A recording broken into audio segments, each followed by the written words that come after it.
नमस्ते विद्यार्थी मित्रों, नीलमाधव पब्लिक स्कूल में तमाરું हार्दिक स्वागत है। तो आज આપણે ધોરણ 8 વિષય ગુજરાતી એમાં આપણે કાવ્ય જોઈશું। હવે તો આપણે તમે આગળ આઈ બુકમાં તમે તમારું પાઠ પેલો બજારમાં જોયું અને એની સમજૂતી મેળવી ચિત્ર જોઈને આપણે આગળ સવાલ જવાબ લખ્યા છે। આગળ આપણે બજારમાં ચિત્રપાઠ આપણે જોયો છે। હવે પછીનો આપણે કાવ્ય શરૂ કરીશું। એક જ દે ચિનગારી કાવ્યનો પ્રકાર છે પ્રાર્થના ગીત અને કાવ્યના કવિ છે હરિહર ભટ્ટ। તો આપણે પહેલાં જોઈ લઈએ કાવ્યના કવિ વિશે પરિચય મેળવી લઈએ થોડો ઘણો કે હરિહર ભટ્ટનું પૂરું નામ શું છે। તો આપણને ખબર હોવી જોઈએ કે હરિહર ભટ્ટનું પૂરું નામ આ છે। તો હરિહર ભટ્ટનું પૂરું નામ આપણે જોઈએ। હરિહર પ્રાણશંકર ભટ્ટ। એના પિતાનું નામ છે પ્રાણશંકર ભટ્ટ। હવે એ ક્યાંના વતની હતા? તો એ અમદાવાદના વતની હતા અને તેણે કાવ્ય સંગ્રહ તેનો કાવ્ય સંગ્રહ કયો છે? તો એનો કાવ્ય સંગ્રહ છે હૃદય રંગ। તો એનો આપણને યાદ હોવું જોઈએ કે એનો કાવ્ય સંગ્રહ કયો છે? તો હૃદય રંગ। હવે આપણે જોઈએ કાવ્યની સમજૂતી। તો કાવ્યની સમજૂતીમાં આપણને કાવ્યનું શીર્ષક પહેલાં જોઈએ એક જ દે ચિનગારી। ચિનગારી એટલે કે પ્રકાશ। શું થશે? પ્રકાશ, કિરણ। હવે ભગવાન પાસે કવિ છે પ્રાર્થના કરે છે કે ભગવાન પાસે જ્ઞાનરૂપી ચિનગારી માંગે છે। તો કેવી ચિનગારી માંગે છે? જ્ઞાનનો એક પ્રકાશ માંગે છે। કેવો પ્રકાશ? તો જ્ઞાનનો પ્રકાશ માંગે છે। તો કવિ એક જ ચિનગારી માંગે છે। તો જ્ઞાનરૂપી એક કિરણ માંગે છે ભગવાન પાસેથી। તો આપણે સમજૂતી મેળવીએ કે હે અગ્નિ સ્વરૂપ પરમાત્મા, હું તમારી પાસે માત્ર એક જ ચિનગારી એટલે કે કિરણ, પ્રકાશનું એક નાનું એવું કિરણ જ માંગે છે। કોની પાસે? તો ભગવાન પાસે જ્ઞાનની કિરણ માંગે છે, જ્ઞાનનો પ્રકાશ માંગે છે। ચકમક એટલે કે પથ્થર અને લોખંડ ઘસતા એટલે કે જીવનમાં વ્યર્થ કાર્યો કરતાં મેં મારું જીવન વેડફી નાખ્યું છે। ચકમક એટલે કે એક પ્રકારનો પથ્થર આવે એને ઘસવાનો આવે અને એમાંથી ચકમકમાં ઘસતા જે પ્રકાશ મળે છે એ કવિ કહે છે કે ઘસતા લોખંડ અને ચકમક ઘસતા એને પોતાનું જીવન વ્યર્થ કરી નાખ્યું છે, નકામું કરી નાખ્યું છે એમ એ કહે છે। છતાં પણ જીવનમાં તણખો પડ્યો નથી। તણખો એટલે કે એક પ્રકાશ પડ્યો નથી જીવનમાં। ચકમક અને લોઢ ઘસવાથી જે અગ્નિ ઉત્પન્ન થાય છે એ કહે છે। એટલે આપણને ઉપમા આપી છે એમાં મારી ઘણી મહેનત નિષ્ફળ ગઈ છે, નકામી ગઈ છે। હે અગ્નિ સ્વરૂપ પરમાત્મા, હું તમારી પાસેથી માત્ર એક જ ચિનગારી માંગે છે, જ્ઞાનરૂપી એક જ કિરણ માંગે છે। આકાશમાં સૂરજ, ચાંદો અને તારા પ્રકાશિત થાય છે પણ મારા જીવનરૂપી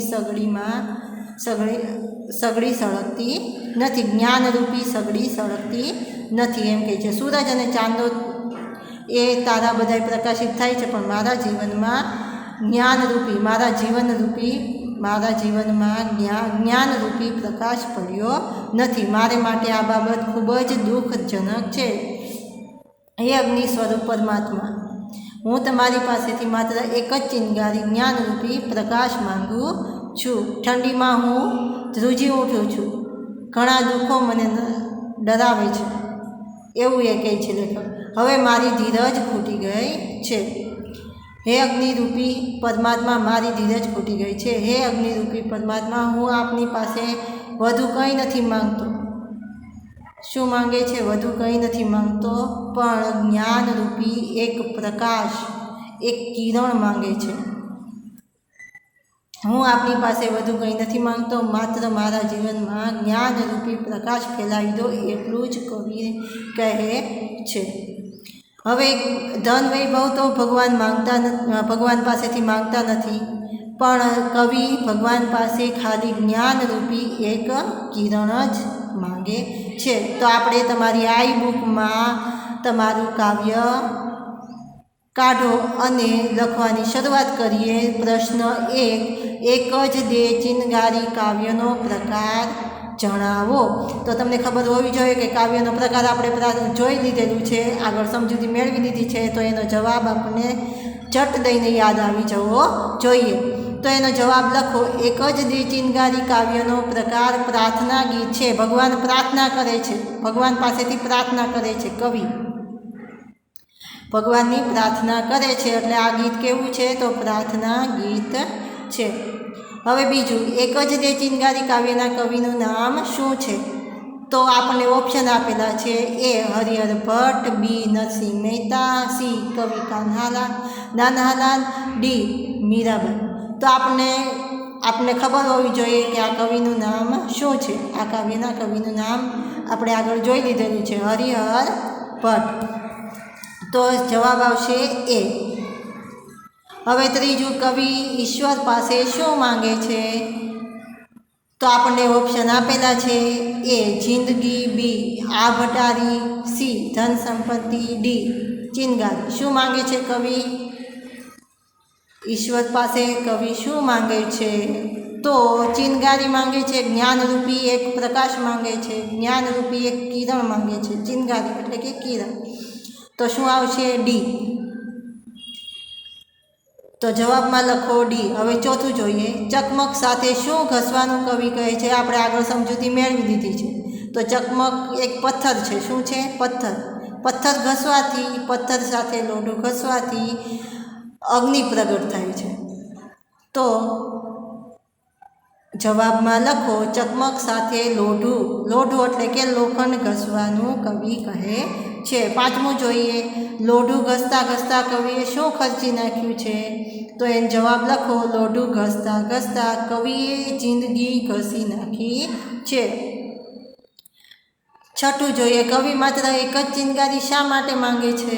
તો જવાબમાં લખો. જ્ઞાનની એક જ ચિનગારી સમગ્ર જીવન પ્રકાશિત થઈ જાય છે.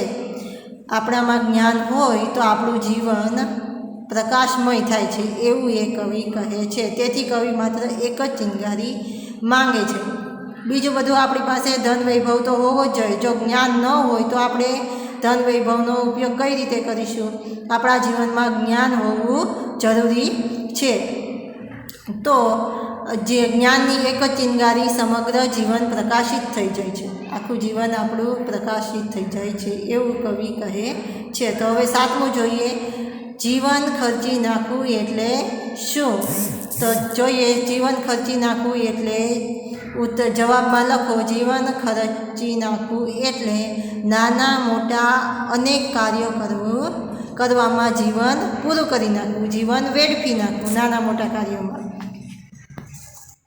હવે આઠમું જોઈએ, જામગ્રી શબ્દ અહીં જીવન જિંદગીના અર્થમાં વપરાયો છે. સાચું કે ખોટું? જામગ્રીનો અર્થ જીવન અને જિંદગી જ થાય છે. તો એનો અર્થ સાચું આવશે. શું આવશે જવાબમાં? સાચું. જિંદગી અર્થ એ સાચું છે. જામગ્રી એટલે જીવન જ થાય અને જિંદગી પણ થાય. તો જવાબ આવશે સાચું. નવમું જોઈએ, તણખો ક્યાં ન પડ્યો? તો ઓપ્શન આપણને આપેલા છે. એ ચિનગારીમાં, બી જામગ્રીમાં, સી સગડીમાં, ડી વિપતમાં. તો શું આવશે? બી જામગ્રીમાં. જવાબમાં લખો બી જામગ્રી. હવે 10મું જોઈએ, મહેનત ફળવી એટલે શું? આપણે કોઈ પણ કામ કર્યું હોય અને આપણને જે મહેનત ફળી હોય એને, જે મહેનત નકામી ન જાય એને શું કહેવાય? સફળતા મળી હોય આપણને, આપણે જે મહેનત કરી હોય અને પછી છેલ્લે ફળ જે મળ્યું હોય એ આપણે એમ કહીએ કે મહેનત ફળી, એવું આપણે કહીએ છીએ. તો એના જવાબમાં શું છે? મહેનત ફળવી એટલે આપણે જીવનમાં સારા કાર્યો કરવા માટે જે પણ મહેનત કરીએ છીએ એમાં આપણને સફળતા મળવી, એવો એનો જવાબ થશે. હવે આપણે જોઈએ 11મું, કવિ પોતાની મહેનત એળે ગઈ છે એમ શા માટે કહે છે? એળે એટલે કે નકામી ગઈ છે એવું કવિ કહે છે, એવો પ્રશ્ન થાય છે. તો એનો જવાબ શું છે? કવિએ પોતાનું જીવન વ્યર્થ વગરના કામો, વ્યર્થ વગરના એટલે કે જે અર્થ વગરના કામો હોય, વ્યર્થ કામો થયા હોય, અર્થ વગરના કામો હોય એની પાછળ જીવન ખર્ચી નાખ્યું છે એવું કહે છે. તો એ જવાબ લખો કે કવિએ પોતાનું જીવન અર્થ વગરના કામો કરવામાં ખર્ચી નાખ્યું, પણ જીવનમાં જ્ઞાનરૂપી પ્રકાશ થયો નહીં. આથી કવિ પોતાની મહેનત એળે ગઈ એમ કહે છે. એળે ગઈ એટલે કે નકામી ગઈ એવું કવિ કહે છે. કવિએ પરમાત્માને મહાનદ એવું સંબોધન કર્યું નથી. સાચું કે ખોટું? મહાનંદ એવો શબ્દ સંબોધન કાવ્યમાં કરેલું જ છે. તો શું આવશે? ખોટું આવશે. તો 13મું જોઈએ, ચાંદો અને સૂરજ સળગ્યા છે પણ આ ભટારી સળગી નથી એવું કવિ કહે છે. તો નહીં. તો શું આવશે? ખોટું. કવિના મત અનુસાર કઈ કઈ વસ્તુ સળગી છે? કવિના કાવ્યમાં કઈ કઈ વસ્તુ સળગી છે એ જોઈ છે, એ આપણને જવાબમાં લખવાનું છે. કવિના મત અનુસાર ચાંદો, સૂરજ અને તારા આભની અટારીએ સળગ્યા એટલે કે પરમાત્માના તેજથી પ્રકાશિત થયા છે. હવે પછીનો આપણે જોઈએ 15મું, કવિના મત અનુસાર કઈ સગડી સળગી નથી? કવિના મત અનુસાર કઈ સગડી સળગી નથી? તો જવાબમાં લખો કવિના મત અનુસાર કવિની પોતાની જીવનરૂપી ઓલી સગડી કરવા સળગવાનું નથી કહેતા, પણ કેવું કહે છે? પોતાના આપણી જીવનરૂપી સગડી સળગી નથી એવું એ કહે છે. હવે 16મું જોઈએ, કવિના મત અનુસાર હૈયારૂપી સગડી ન સળગવાનું કારણ જણાવો. કારણ જણાવવાનું છે. કવિએ પોતાનું જીવન, હવે જવાબમાં લખો કવિએ પોતાનું જીવન નાના મોટા કામો કરવામાં, શું કીધું છે? વ્યર્થ કાર્યો કરવામાં, નકામા, વ્યર્થ એટલે કે નકામા કાર્યો કરવા પર કરી નાખ્યું છે. કવિએ પોતાનું જીવન નાના મોટા વ્યર્થ કાર્યો કરવા પર પસાર કરી દીધું છે. તેથી અગ્નિ સ્વરૂપ પરમાત્માના પ્રકાશથી સૂર્ય, ચંદ્ર અને તારા ઝગમગે છે, પરંતુ કવિના હૈયારૂપી સગડી સળગી નથી. તેનું જીવન અંધકારથી ભરેલું છે. કેવું જીવન ભરેલું છે? અંધકાર એટલે કે અજ્ઞાનરૂપી, જ્ઞાનનો પ્રકાશ એના જીવનમાં પડ્યો જ નથી એવું કવિ કહે છે. એટલે એનું જીવન કેવું છે? અંધકારરૂપી, અજ્ઞાનરૂપી એનું જીવન છે. હવે 17મું જોઈએ, કવિ કઈ વાતને ભારે વિપત્ની ગણે છે? હવે જવાબ લખો, પરમાત્માની એક જ ચિનગારીથી ચાંદો, સૂરજ અને તારા આભની અટારીએ ઝળહળી ઉઠ્યા, પણ કવિની જીવનરૂપી સગડી સળગી નથી. હવેના પ્રશ્ન જોઈએ 18મો, યોગ્ય શબ્દ મૂકી ખાલી જગ્યા પૂરો. આપણને કાઉસમાં 4 શબ્દો આપેલા છે, તો આપણે જે સાચો શબ્દ હોય એ આપણે, જે કાવ્યમાં શબ્દ આપેલો હોય એ જ આપણે આમાં લખવાનો છે. તો કાઉસમાં આપણે આપેલો છે વિશ્વાનલ, કાયા, ચિનગારી અને ધીરજ. તો આપણે યોગ્ય બંધબેસતો શબ્દ આપણે ખાલી જગ્યામાં પૂરવાનો છે. પહેલું, ઠંડીમાં મૂજ ખાલી જગ્યા થથરે. તો શું થથરે છે? તો કાયા થથરે. તો જવાબમાં લખો કાયા.